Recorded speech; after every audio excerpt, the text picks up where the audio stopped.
Selamat siang pemirsa Siang TV dimanapun berada. Saya sekarang ini sedang ada di Bengkulu. Jadi saya ingin tahu rencana-rencana regulator, operator, dan pelaku usaha mengenai isu yang ada di Bengkulu ini. Jadi karena memang ini perlu disupport, perlu didukung agar perekonomian Provinsi Bengkulu kembali normal seperti sedia kala. Jadi untuk itu pemirsa, saya sudah ditemani oleh JM Pelindo Regional 2 Bengkulu, Kapten S. Joko, dan sebelah saya Pak KSOP, masih baru nih Pak KSOP, jadi Pak Kristianto, dan Ketua Insa Bengkulu, Pak Rey. Jadi saya pertama akan ke Pak Joko dulu. Pak Joko, jadi ini kan sudah masyarakat itu juga sudah pengen aktivitas di Pelabuhan Bahai ini kembali normal. Jadi barangkali kalau bisa menceritakan rencana ke depan apa yang akan dilakukan oleh Pelindo untuk eh, normalisasi Pelabuhan Bahai ini. Ya, terima kasih kesempatannya. Tentunya semangat kita dan usaha pelabuhan dengan adanya alur yang terblok segera untuk membangun semangat kita itu tentunya sudah hadir kapal baru Costa Fortuna 3. Artinya semangat kami daripada bisa mendatangkan kapal itu untuk segera membuka alur yang terbuka. Sebagai bukti bahwasanya saat ini masih ada 15 kapal tersekap di Nusa Tenggara dan ada 7 kapal yang masuk. Artinya semangat kita tentunya segera membuka alur. Saat ini kita sudah berkoordinasi sama kapal seluruh besar Ustaz Fortuna. Itu rencana kapan, Pak? Ya, tentunya saat ini kita lagi persiapan penyambungan pipa karena untuk dampingnya digunakan untuk menutup area abrasi yang kurang lebih jaraknya kurang lebih 1 kilo. Artinya pipa yang kita koneksikan sejauh 1 kilo juga. Artinya setelah selesai pipa tersebut segera pengurutan dilakukan. Juga saat ini kita persiapan untuk melakukan settingnya dari Disnat tadi juga bersama dengan kita untuk melakukan survei di lapangan. Juga dari AMDAL sudah mengizinkan terkait dengan dumping hari. Jadi memang dalam waktu yang sesingkat-singkatnya ini Pelabuhan Bahai sudah kembali normal, Pak. Ya kita berharap juga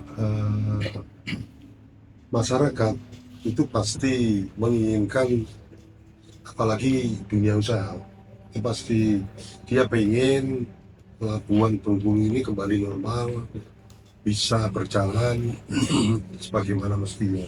Karena saya juga cukup prihatin.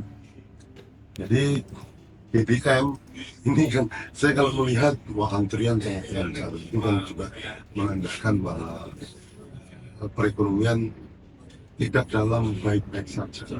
Nah ini saya ke Pak Kaisopi, Pak Kris. Jadi sejauh mana supporting pemerintah dalam hal untuk pelabuhan Bahai ini? Baik, Eh, jadi supporting pemerintah dalam hal ini Kementerian Perhubungan, Sikil Direktur Jenderal Perhubungan Laut pada minggu ketiga bulan Mei kami sudah rapat teknis dengan tim dari Perindo dan tim KSOP serta Direktorat Pelabuhanan. Jadi pemerintah pusat dalam artian mensupport apa yang akan dilakukan oleh Perindo.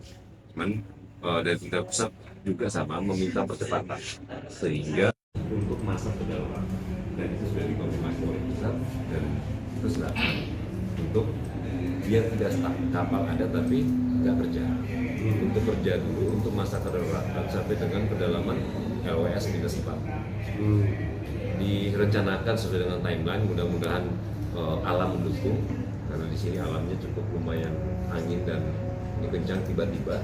Makanya saya bilang teman-teman operator agar segera berkoordinasi dengan BMKG meminta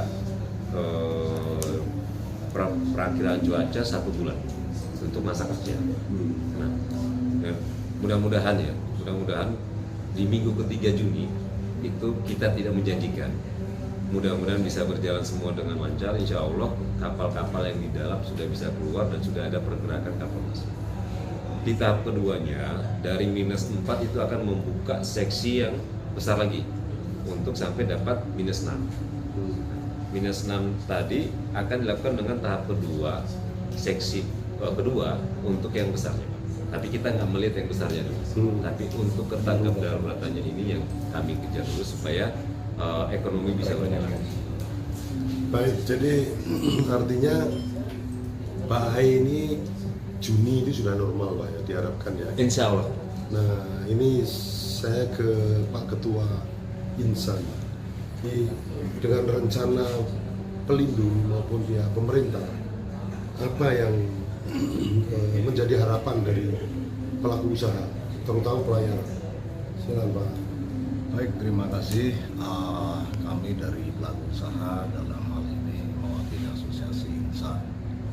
Yang pertama tentu saja kami menyambut baik apa yang sudah dilakukan oleh Pelindo dan dukungan dari Pak KSOP selaku regulator. Itu terbukti dengan kemarin kapal sudah hadir lagi.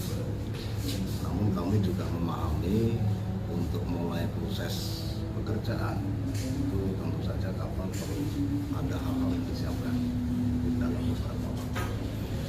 Harapan kami kapal nanti bisa bekerja secara optimal dan efektif sehingga sesuai dengan planning atau rencana kita. Mudah-mudahan tadi apa yang disampaikan oleh Pak KSOP bahwa minggu ketiga Juni ini bisa pelayanan normal kembali, walaupun mungkin untuk kapal-kapal besar nanti next.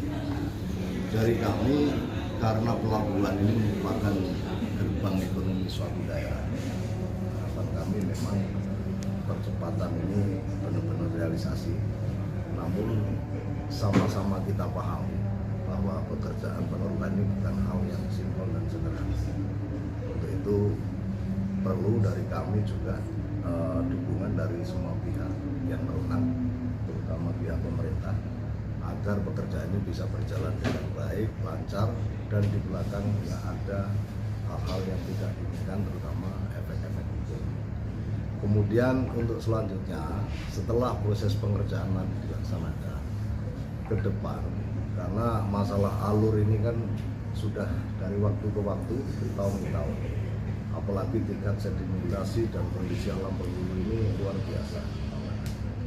Sedimentasi sendiri terinfo itu per hari kan 50 kali. Artinya ke depan ini perlu diantisipasi dengan baik. Jadi mungkin terkait dengan maintain segala macamnya juga nanti perlu dipertimbangkan. Nah, ada kabar yang lebih baik lagi bahwa jangka panjangnya nanti akan revitalisasi. Kami sangat menyambut baik dalam hal ini karena tentu saja itu sangat berpengaruh terhadap kemajuan perekonomian Bengkulu pada khususnya dan Indonesia pada umumnya. Mengingat secara geografis lokasi atau posisi pelabuhan Bengkulu ini sangat strategis, di mana kita langsung berhadapan dengan Samudra Hindia, yang mana itu akan bisa memangkas secara waktu dan ongkos dari sisi kapal sendiri. Harapan kami itu mohon selama proses pengerjaan ini Pelindo bisa fokus dengan optimal dan mohon bisa dapat dukungan dari semua pihak yang terlibat. Baik, terima kasih. Kembali ke Pak Joko, jadi mungkin bisa sampaikan juga Pak, sebenarnya potensi industri yang melalui pelabuhan Pak Hai itu Pak bisa sampaikan Pak? Ya, tentunya batu bara menjadi fokus pelabuhan Bengkulu nomor 1, nomor 2 adalah safety. Tentunya ini yang menjadi semangat kita bahwasanya yang disampaikan Bapak Ketua Insan tadi bahwasanya batu bara nanti ekspor ke India, artinya reduce logistic cost. Tentunya itu menjadi hal penting bagi stakeholder. tentunya dengan mengakomodir ekspor batu bara dari Pulau Bali ini lancar, reduce logistikos kami selaku nantinya ini secara otomatis menguntungkan pihak stakeholder dan industri sendiri sebagai badan usaha. Yang nomor 2, CPO. Tentunya di sini ada pabrik CPO kurang lebih di angka kurang lebih 48 sampai 50 pabrik. Tentunya kesempatan yang bagus ini Balindo juga terkait revitalisasi akan membangun terminal curah cair. Sejalan itu tentunya ini semangat kita dengan adanya alur termaintain dengan bagus, tentunya kembali lagi ekspor melalui Pulau Bali di luar dari batubara tentunya CPO itu tadi itu Pak. Jadi saya dengar katanya batu bara itu bisa sampai 4 juta kurang lebih per tahun. Betul. Ini kan potensi yang sangat luar biasa. Jadi terima kasih sekali Pak Joko, Pak Kris, Pak Rela. Pemirsa, demikian bincang singkat saya dengan Pak Joko, Pak Kris, dan Pak Rela. Sampai ketemu di lain waktu, di lain kesempatan, di tempat yang berbeda. Terima kasih Pak. Terima kasih.